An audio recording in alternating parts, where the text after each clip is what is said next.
Greetings, this is Roland from R&D Hotline and Saturday Morning Marketing Smarties.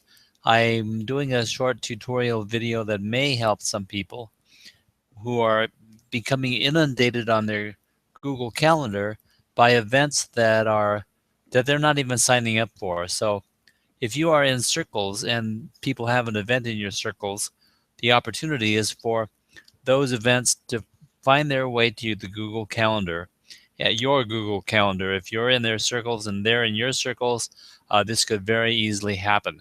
However, you do have some control over this. So I'm on my event page that I made for this particular Hangout, and I'm going to go up to the uh, selection of options next to my name where I'm logged in, and I'm going to go down to Google Calendars like so.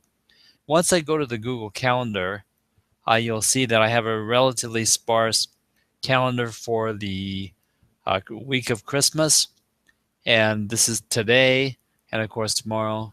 So I'm going to go up just northeast of that and then click on the settings, and in the drop down I'm going to select settings.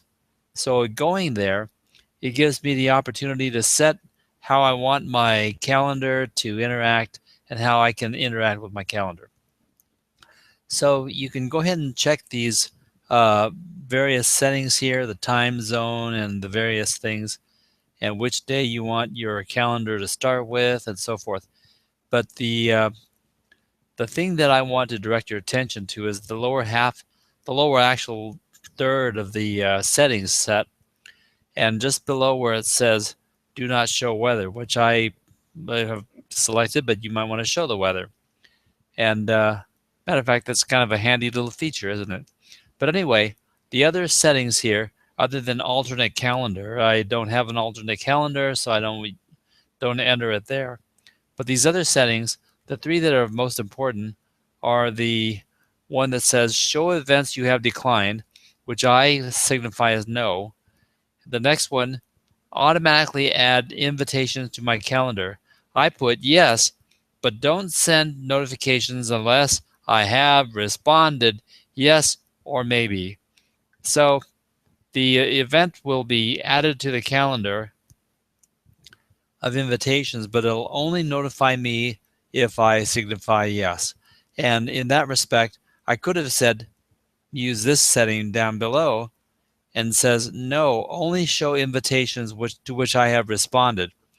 And I believe that's the way you will want to assign this setting if you want to limit the events added to your calendar to only the ones that you intentionally add to your calendar. So if you opt in and say yes or maybe to an event, or if you create an event yourself, as long as you respond with some sort of positive response or create it yourself, then it will show up in your calendar. Otherwise, it will not, theoretically.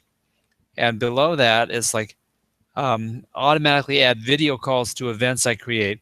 What this does, I put yes, because it records if I get into a hangout with someone, and that's video calls, not just hangouts on air, but video calls. And if that's the case, they get added to my calendar also, so I can keep track of who I communicated with. I tend to use Hangouts more than I do my own telephone, so this is very handy for me.